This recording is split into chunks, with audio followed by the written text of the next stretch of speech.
Hey, pussy, are you still there? I actually admire that you can actually be this fake. And like when the TV comes on, how you can just change. You're the scum of the earth. Don't doubt you, miss, I couldn't do it. The odds that I couldn't do it. Look at me now. Lebanon, pound for pound. Headshot dead. That's it. We're back. Bam, bam, bam, bam. Bam, bam. What's up, baby? What is good, dog? We are back, my friend. Almost on a 2-week delay. Had some things come up, a couple vacations, couple of sicknesses, and got tied up in life, But we're back. The boys are here. What a perfect time to come back after the exciting UFC 304 that we had last night. Not much we missed either when we were out because it was just a couple of shaky fight nights. But we're back. We're here. What you got? What's going on, Nasty? You good? Yes, sir. What a day to be back, man. Last night was nothing short of fucking wild. I know it was a great card. It was wild, man. So it's good to be back. Everyone out there, what's good? We missed you guys. Over the Octagon here. If you're not following yet, continue following us. Make sure you subscribe to the YouTube, TikTok, Instagram, whatever you do. Listen to the spot. If you listen to the audio episodes, make sure you leave a comment, rate the episodes. That way we can grow. That's what we're here for. We've been doing this thing now a little over a year and a half, coming up on 2 years in January. So it's like we've made so much progress, and here we are, and we couldn't have done it without you guys. So Nasty, let's jump right into it, man. There's not much to really say other than this card was great, in my opinion. I personally felt bad for the people in the UK because they had to watch that card at like 5 a.m, which sucked. And, obviously Americans, we got it at a normal time, but like, I want to talk about that a little more. Like, do we feel like maybe that played an effect on some fights last night? Who knows? We'll chat it up a little bit last night, but let's jump right in. We had the early prelims came out, obviously we ain't going to spend too much time on the early prelims, but overall, I thought the early prelims had some bangers on it. Mick Parkins with the first round knockout was phenomenal. He looked great. Sam Patterson, again, another first round submission. He looked great. That was all in the early prelims. Modesto Bukauskas and Marcin Prashnino, those guys bang, dude. That was like that right there electrified for the future, for the rest of the card, because those two guys got in there and just bang, dude. And I see they're, third round submission, but for the first 2 rounds, any of those guys could have caught each other and knocked each other out at any moment. And then, Preston Parsons and O'Bane Elliott to finish off with a decision. But let's get right into the prelims itself, because that's where all the good shit kind of really started to play into the fact. We started out the prelims with Muhammad Mokaev and Manel Kape. Coming into that fight, Nick, there was a lot of hostile, a lot of blood, a lot of hate, a lot of fucking enemy territory running up in there against each other. And I can't lie, I was a little disappointed in what I saw. Yeah, man. I think there's a lot of stuff that we don't know how there was actually bad blood between them. We heard a little bit of stuff, but it doesn't make sense to me, man. But the way they came out there, closer, if you don't mind, I could barely hear you a little closer. And the way they had DC out there talking that shit was fucking perfect, bro. He's like, you guys are supposed to hate each other, and you're not even coming out there swinging. It took Manel like a minute and a half to throw a fucking punch. I know. I saw some funny ass memes on TikTok or Twitter. It was like 2 dogs with a gate in front of them, and when the gate was in front of them, they were yapping and barking, and when the gate opened, they stopped like growling at each other and they started like sniffing each other. That's basically what that was. They were trying to fight each other before the fight even started, and then the second the bell started, neither one of these fucker guys did anything. So many active UFC fighters were tweeting saying, I cannot wait for this fight. This fight is going to be the one. This one's going to set the pace for the whole entire card. And you just got out there and it was bullshit, man. But there is a lot of stuff I learned. I mean, Muhammad was a better striker than I thought in different ways. He threw some wild ass kicks. Yeah. He was throwing insane kicks. But Manel gets caught up with that whole entire system.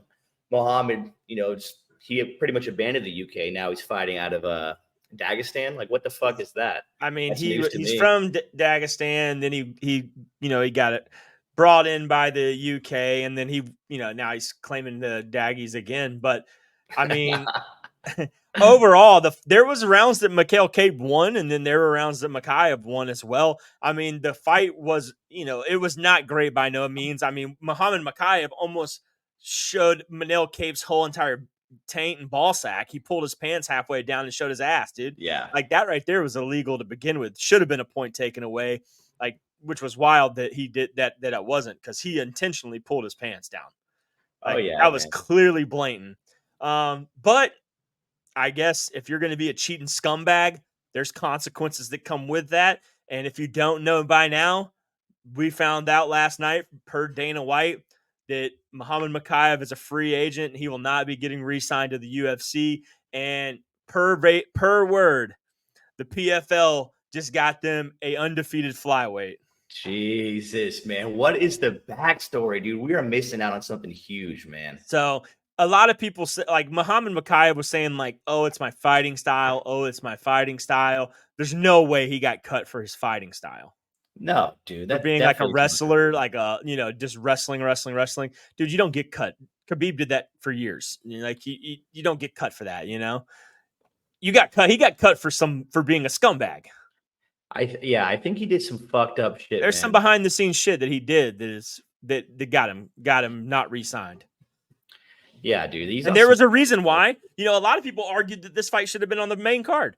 We now see why it was on the prelims, because it did not meet the hype that it was given. Yeah, man. I mean, it was on the main card till about like a week ago. Yeah, and then it got pulled down. Get pulled down. There's something that he did, man. I wonder if there is some behind the scenes shit that maybe just hasn't came out yet that we gotta kind of figure out, because I mean, I don't know. I mean, I don't know. Your guess is as good as mine, but that means, I mean, Manel Cade stays in the top 10. I mean, he doesn't leave. I don't know. Yeah, there's got to be reasoning, because you don't just cut an undefeated up and comer, Nope. And especially not to the PFL. You don't give a talent like that away to your rival company. I mean, he's going to go there and dominate, Yes, I got a feeling that we're going to hear some crazy news probably by the end of the week on what really happened. Because I know, like he tried to take a picture with Manel and then ended up trying to punch him in the back of the head. Yeah, that's some pussy ass shit in the beginning. Like, what is that? He's a scum, dude.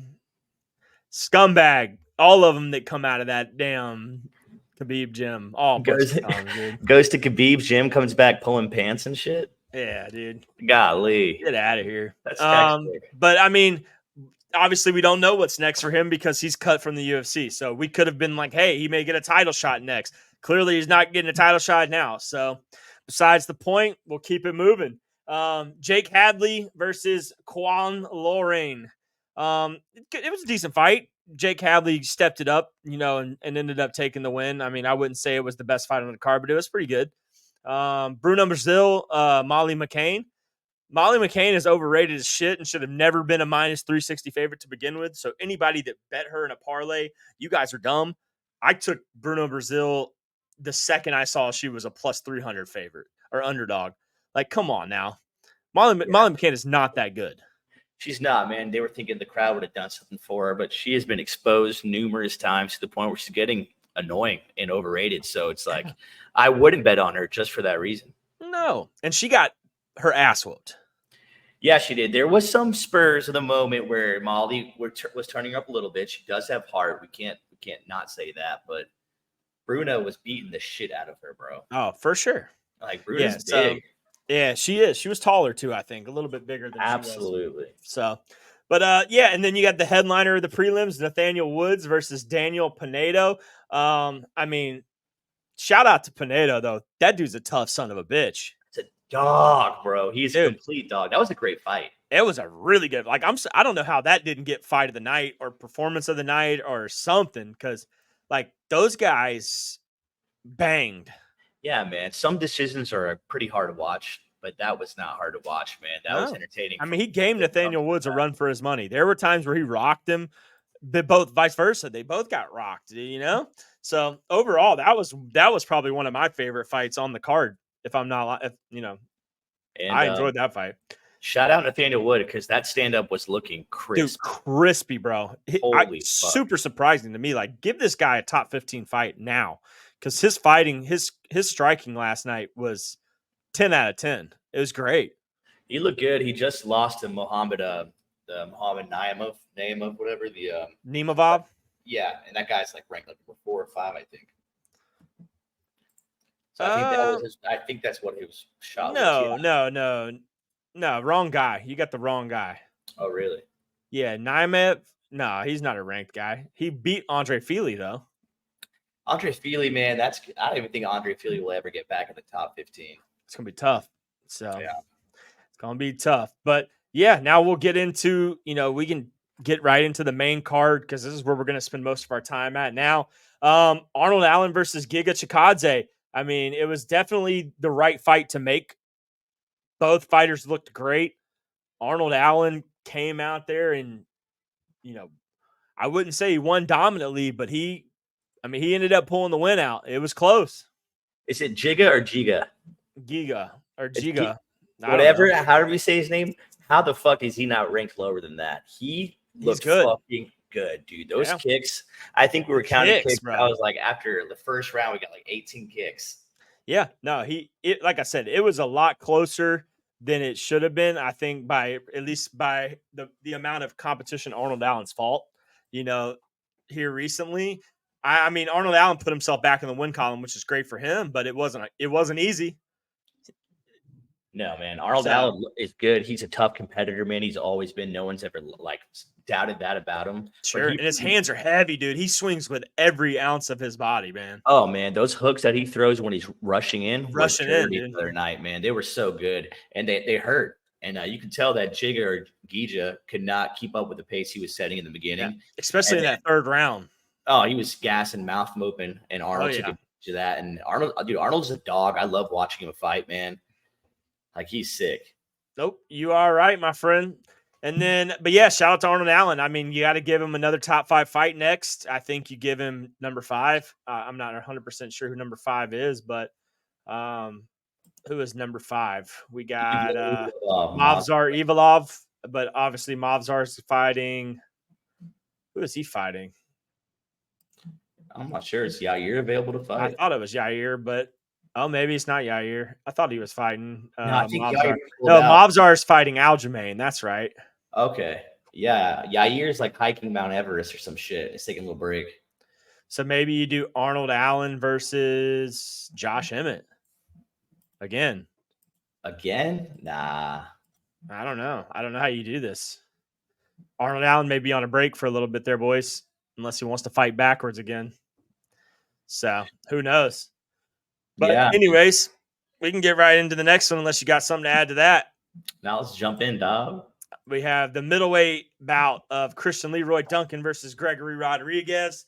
Christian Leroy Duncan coming in with a lot of hype behind him too. And I mean, RoboCop showed why he's been there and done it. He's a fucking beast, dude. Dude, I'm actually starting to like RoboCop a lot now. Even though I wanted him to strike a little bit more. He did farewell striking, but sure. The whole taking down thing was kind of annoying. But dude, I mean, RoboCop is strong as fuck. This might be one of the strongest guys in the UFC pound for pound. Like, how are these guys middleweights, bro? I do not know, man. I like Christian Leroy Duncan, man. I had him winning. I know a lot of people did. Dude, he just got manhandled pretty much, man. He did. Yeah, Gregory Rodriguez looked great last night. I mean, it was one of his best performances to date. I thought so, personally. And, I mean, I'm curious to see what's next for him. Definitely top 15 fight, I believe. I mean, he's beaten a few guys who were up and coming or on their way up, and now he's gotten the chance to do that. So I think he went in there as an underdog, came out victorious. I think you give him something decent next, When in doubt, give him Neil Magny. You can give anybody Neil Magny, dude. Right? When in doubt, just throw Neil Magny at him. Because who would be? It would be Chris Curtis, Anthony Hernandez. Damn, that whole top, that 10 to 15 is kind of stacked too. I mean, Chris Curtis though, what's he doing? Oh, it's middleweight, dude. Fuck no, that's never what mind. I'm saying, dude. Middleweight. No, dude. Fuck. It would be him versus Chris Curtis would be sick to watch.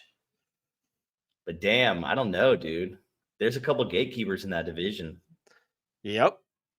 Jack Hermanson is definitely one of them. Paulo Costa's number 8 now. Damn, man. Yeah, a lot of those guys in the top 10 are going to be hard to beat. Yeah, definitely, man. So, but anyways, I think next fight of the night was one of the highlights of the night, performance of the night.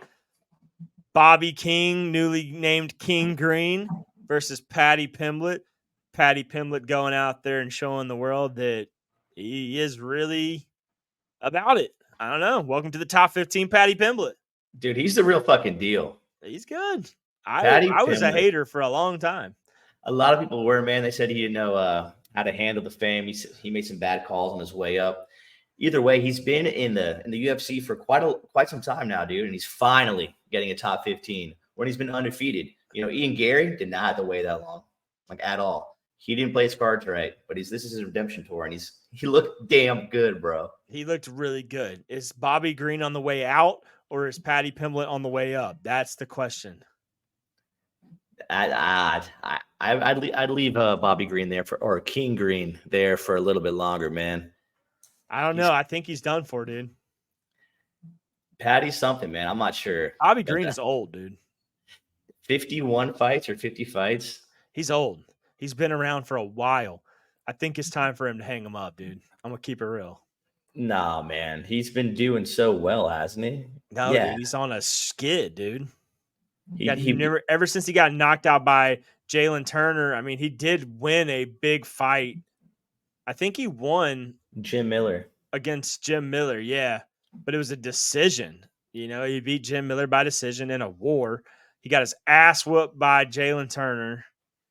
He got lucky against Grant Dawson because he caught him in the first round. He beat Tony Ferg. I don't know, man. He's still doing good. It's gonna be tough. I mean, he's definitely old, entertaining, though, man. I mean, how old is he? Probably in like he's got to be close to 40. Yeah. I mean, he's about his money, though, dude. And he loves to fight. He's such a weirdo. That's why people like him. I know. And then him just being in there talking shit to Paddy Pimblett. I don't know why he shot. Why he shot for a takedown is beyond me. That was so stupid of him. It was stupid. At one point, he was like, "Nice punch. I knew you were going to throw that." Yeah. I was like, "What kind of trash talk?" Knew you were going to kick me there, bud. Yeah. Talking shit to him. But yeah, I mean, I don't really know what's next for Paddy Pimblett. I mean, now he's in the top 15. You put him there. I mean, do you give him, Jalen Turner? Do you give him, Benoit Saint Denis? Do you give him Renato Moicano? Like, what do you do here? Do you give him an old Rafael dos Anjos? Benoit Saint Denis needs to be ranked higher, in my opinion, or lower, in my opinion. Him being at 12 is not realistic. Well, he was there when he fought Dustin Poirier. Remember that. I know, but still. And he hasn't fought since then. He stayed where he was at. It doesn't make sense for me, man. Then you have is Jalen Turner coming off a loss? Yeah. If that's the case, man, that would be a great fight. But he caught at Moicano, didn't he? He did. First time calling anybody out. I think you do Jalen Turner, Paddy Pimblett. I'm cool with that. That'll be a good fight. Moicano. I like it. Damn, dude. I like it. Moicano's going to be a tough fight for Paddy, though, because he ain't submitting Moicano. No, he's not. But, I mean, Paddy had some good leg kicks, too, dude. Paddy could stand. Oh, yeah. No, I agree. I mean, it definitely deserved performance of the night. I wasn't shocked that he won. No, man. I had him, so it is what it is. But yeah, shout out to Paddy Pimblett. Good shit. Welcome to the top 15. Now we get into the good shit. The man, the myth, the GOAT, potential forever GOAT, Tom Aspinall versus Curtis Blades. I told you. I'll say it again, or I won't say it again, actually. You know what? Just go back and listen to all of the podcasts for the last year, and all you will ever hear me say is this guy will go down as the greatest of all time, and he's doing everything right, and every time he fights, he proves me right. Like, first round, finish. Again. Since day one, you've been saying this, man, and the dude just never stops impressing. I mean, he looked amazing yesterday, dude. I mean, a couple of things in the beginning, you're like, all right. How is this going to go? And then that bum rush he does, bro, is so sick. And people are saying there might have been a premature stoppage. I do not agree with that, because if you let him keep on doing that, he was only going to keep on hitting him. He was never going to stop. He was going to punch for a minute straight, and that's a fucking heavyweight. You get those boys off each other, man.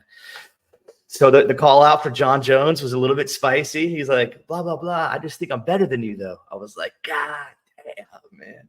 Yeah, I mean, it's got to happen, right? I mean, we're at the point now where I'd almost wish that Dana would not even let him and Stipe fight. Like, let's just see John versus Tom. Like, what are we doing here? Yeah, man. I mean, if John does not take this fight, that means he's worried about his record being tarnished. Plain and simple. Yeah, like if he beats Stipe and then, like, what if he beats Stipe in the first, like he did? If he beats Stipe like he beat Cyril Gane first round, He can make an immediate turnaround. Yeah, like he has to take it, right? I mean, you'd want that, but it's his legacy. New Year's Eve, December, like a 1 month turnaround. No, he probably wouldn't do a 1 month. But if he beats him quickly, definitely not in 1 month. I mean, I'd say this, man, and I know a lot of people are on the Tom train. I still have John Jones beating Tom Aspinall. I don't. I do. What do you see the path to victory for John Jones? I'm very curious to know. What's the path to victory? John Jones is a better grappler, I think. Okay. All right. He's got to get in there, though. Yeah. I mean, I think he's. And you see what happens when you get too close to Tom Aspinall. I feel like John Jones is not going to get ran over by him. And that's what's going to happen. And I think that John Jones has way better countering strikes. People forget how good of a striker John Jones was. He was a very creative striker. I think a lot of people are are not looking at it that Tom Aspinall is literally a clone version of John Jones. Yeah, I think bigger too. I mean, bigger. Yeah, he does the kicks. He does the fucking teep kicks to the fucking knees. He does the calf kicks. He does the same shit. Like he literally learned all of his fighting style from John Jones. He's great. I mean, and I think he's better at jiu-jitsu than John Jones.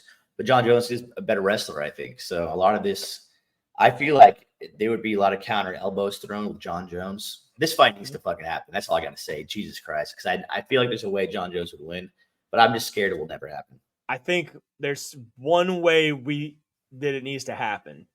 It needs to happen in 2025. So the 12-6 elbow rule is no longer there, and the knee to grounded opponent is no longer there. Oh my God. Then you see what could really happen.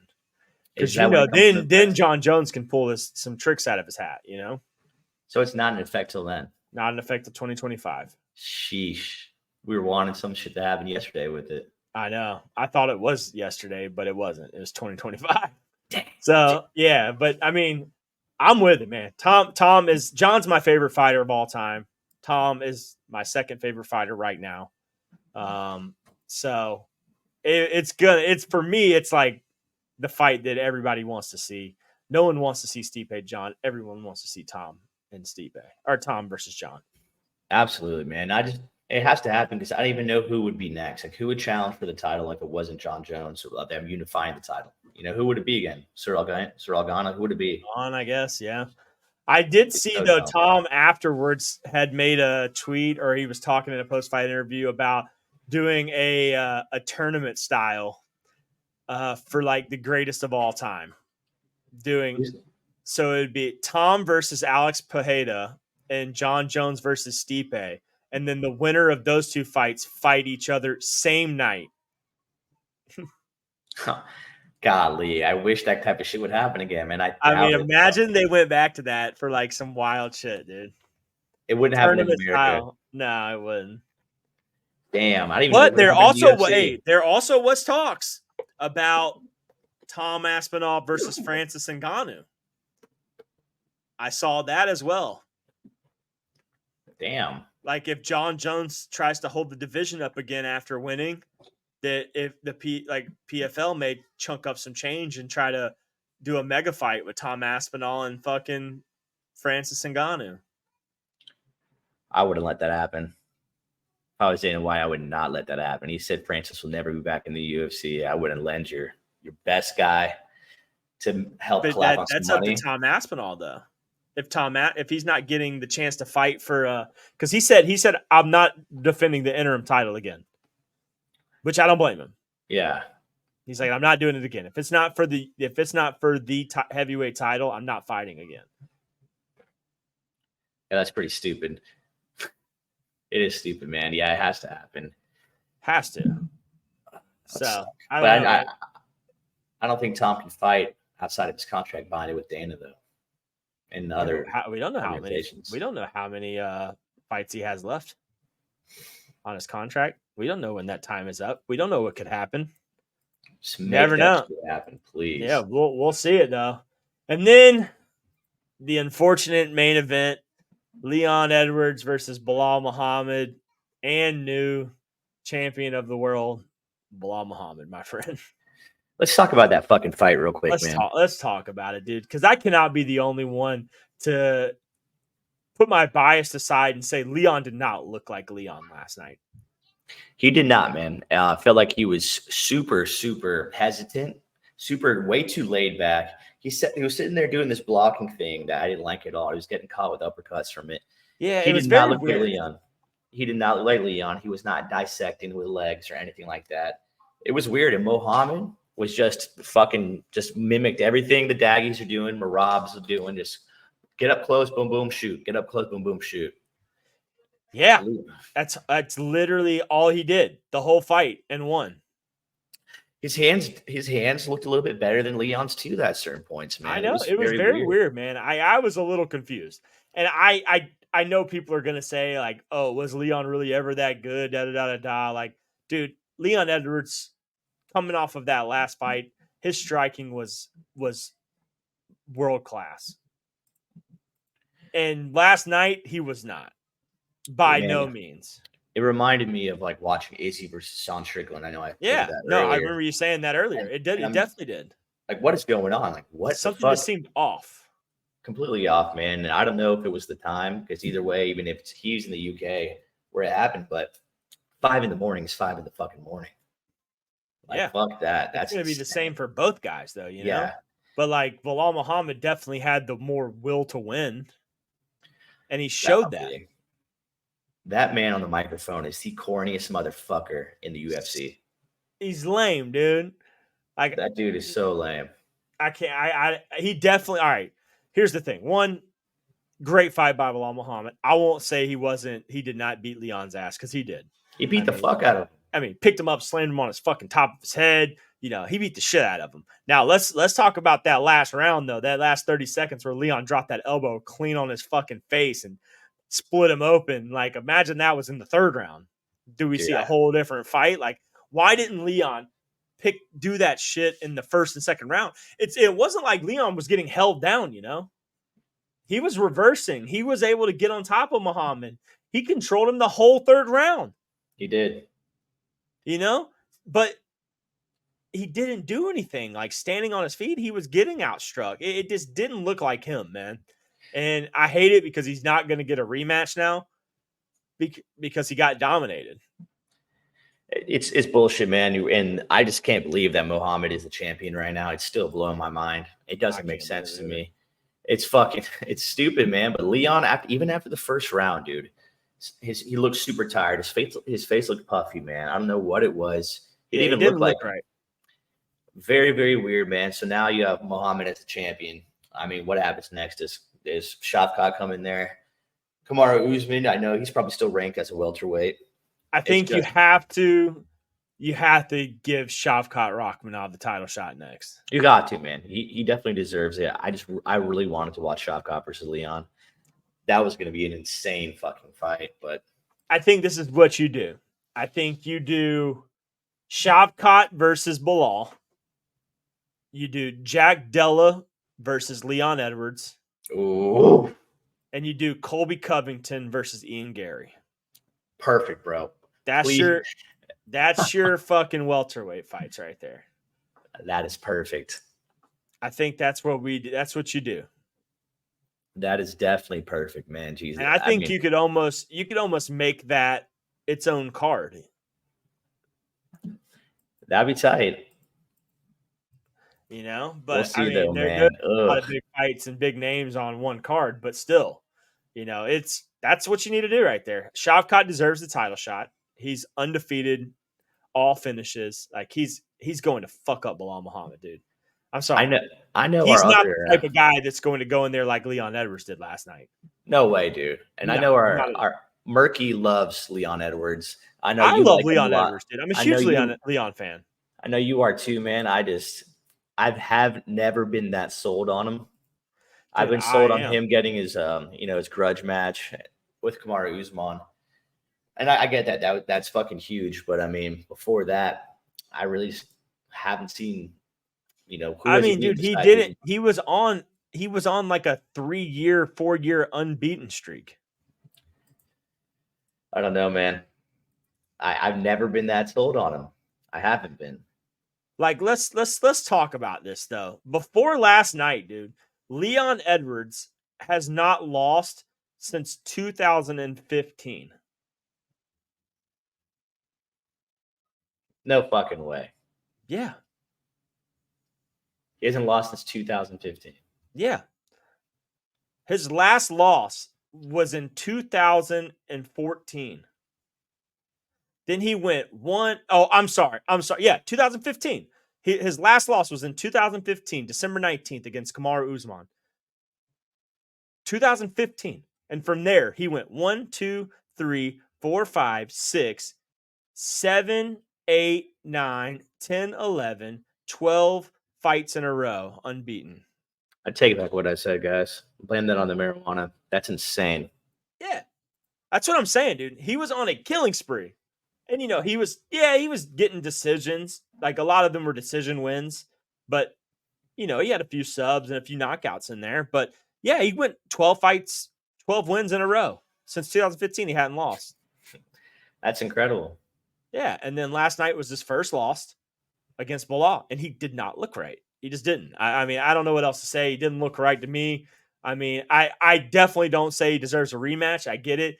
But then a lot of people are hating on him too because they're like, oh, he was a boring champion. It's like, dude, look at the rest of the champions. Leon's defended his title twice.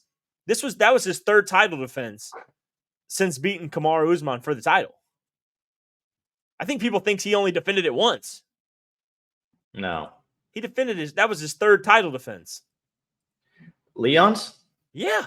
And who was he fighting for 12 fights before that? I mean, he had a couple of just, up and like people, you have to fight throughout to get up to the top. So that was his third title defense. Yep, because he beat Kamaru Usman for the title. Then he fought Kamaru Usman for the title defense. Then he fought Colby Covington for the title defense. And then he fought Belal Muhammad for the title defense. So that right there was his third title defense. See, that's impressive, man, but it's not as impressive as if he was the champion the whole time, As the champion, he beat Kamaru Usman, who's slowly declining, Colby, who's a fucking pussy, and then who else?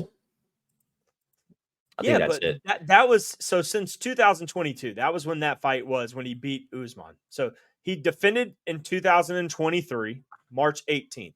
So a little over a year ago. So he's fought 3 times in a year, a little over a year and a half. That's not bad. There was this talk of him being the best UFC welterweight of all time. People were saying that, and I never, ever was like, yeah, definitely he is.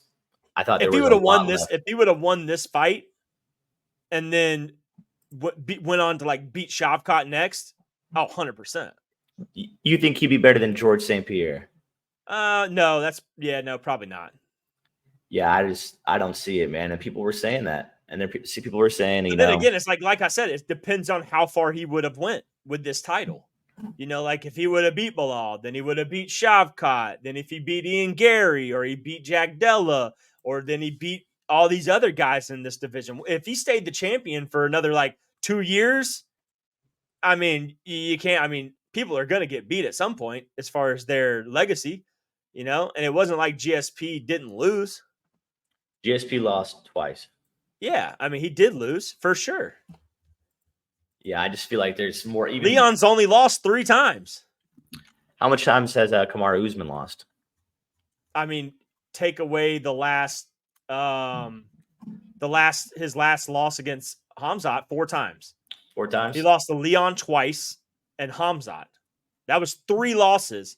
He went into that Usman, or he went into that Leon Edwards fight with 1 loss. So now him and Usman both have 4 losses. No, Leon has 3. He just lost. Yeah, that was his third loss. Are you sure? Positive. Okay. He lost his first fight in the UFC, then he lost to Kamaru Usman, and then he lost to Belal. I'm looking at it right now. That's his fourth. But either way, Kamaru Usman, I mean, definitely is not the better fighter. That's been proved wrong. That whole trilogy's been done and settled and stuff. So, I mean, besides that, I guess Leon would be the number 2 best welterweight in the world besides maybe Matt Hughes. But I think Leon definitely surpasses that era now for sure. Yeah, but then, like I said, like if he would have went on to win, 3 more title defenses, there would definitely be a talk. You'd have to have a talk. You got know to. what I'm saying? You got have to at that point. But he didn't. So that whole talk is done with. And Damn, man. He's not going to ever get back there again. Unfortunately, I don't think so. That one probably was the last that we see of Leon Edwards as a champ. Just personal. It sucks, man. I think there's too many up and coming elite welterweights that are going to keep that division locked down for a while. Oh yeah, Jack Dallas, Shavkat's. I mean, those guys are going to be the face Ian of the division. Like all those guys are up and coming. So, but yeah, I mean, I don't know what else to say. I mean, Belal Muhammad, holy shit, he's the fucking champion. It actually happened. I can't believe it. Pita bread, man. That shit blows my mind, dude. So now here's the conversation that we'll kind of end on before we wrap everything up.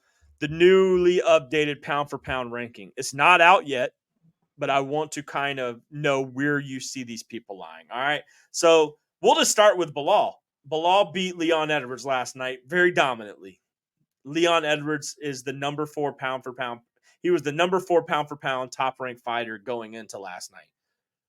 Where does Belal now land on this top 15 pound for pound after beating Leon Edwards last night? I think he becomes if 1 through 6 is all champions, I think that he needs to be number 6. So you think Belal Muhammad passes Max Holloway, Alexander Volkanovski, Dricus du Plessis, and Alexander Pantoja? Oh, see, if Dricus isn't that high up, then that takes everything I said back. Everything. Because Dricus is the champ. He's number 9. And Pantoja's the champ. He's number 10. Oh, that's insane to me. Then I would put this man at, golly, number 11. I would move where Tom is going to get moved all the way up. Like all the way up. But where does Leon go? This is a brain fuck right here. I'm not sure, dude. Leon would have to go to. Does Leon go to, say, 10? Or maybe Leon goes to 11, Belal at 10, Pantoja at 9, Dricus at 8, and then I think Tom goes all the way to 4. Yeah, I think Tom probably hits number 4. I think Leon probably goes in Max Holloway's space. Max Holloway's awesome, but you can't have Max Holloway above Leon. You cannot. I agree. So I think he would go to number 8. If I'm calling that right. Okay. Oh, that's tough, dude. I think he's going number 8, and I think Tom's might be going number 4. That looks good. I think Tom goes to 4. I think it's hard not to put him above Ilya and Sean. I mean, even though he's the interim, I feel like he's done everything he needs to do to be in the top 5 pound for pound. Oh yeah, man. He's certified after this. Completely certified, stamped up everywhere. I think that's a good prediction. 4, and we'll put him at 8. So, but are you keeping Leon above Belal? That's what I'm asking you. That's what I'm trying to figure out here. Because you just put Leon at 8. So do you put Belal at 7? And then you move Volk and Max Holloway to 9 and 10, and then Dricus to 11 and Pantoja to 12? That don't make no fucking sense. This hurts my brain. This is not gonna make sense. And I think that's why Belal being the champion fucking sucks. It doesn't make sense. None of this is about to make sense for a while. I have no clue how they're gonna put this one together. Because I don't think Belal is better than Israel Adesanya. I don't think Belal is better than Charles Oliveira. I don't think Belal is better than Alexander Pantoja. I don't think Belal is better than Dricus du Plessis.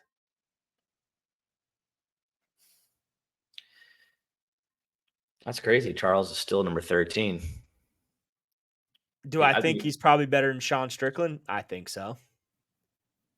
After last night, I think so. I mean, I think they're on the same level. I think is he better than Aljamain Sterling? Keep in mind, Aljamain Sterling was a dominant champ. Oh, he was. Man, You know I would, if I had to pick, because the pound for pound rankings don't make sense anyways.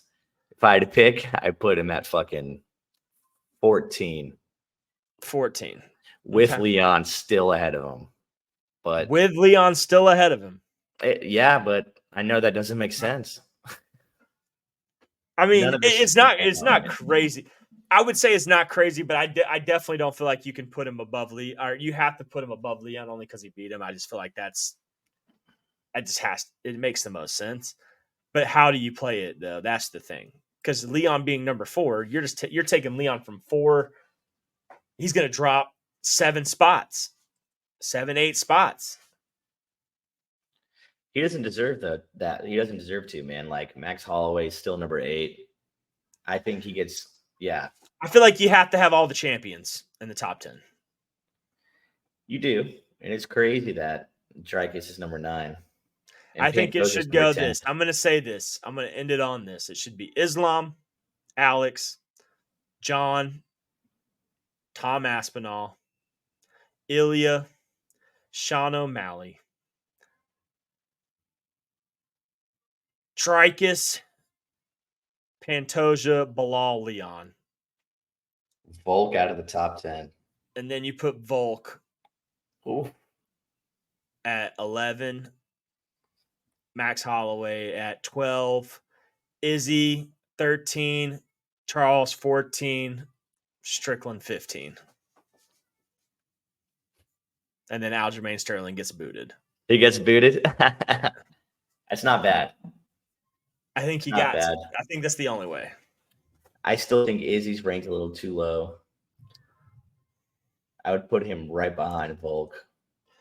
But then again, I mean, Izzy is ahead of Sean Strickland, who he lost to. So there is a way that Leon could be ahead of Belal, even though he is the champ.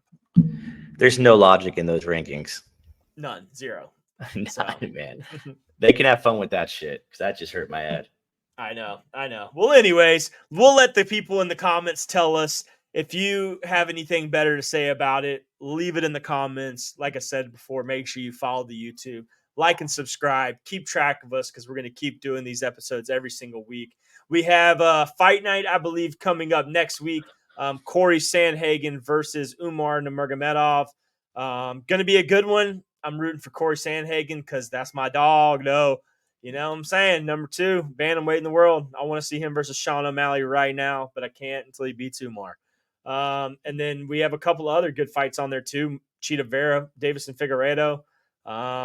Chara Bullet versus Oleg Schlingzak, whatever that guy's name is. Mackenzie Dern, Lupi Godinez is going to be a banger. Sexy. And then Tony Ferguson.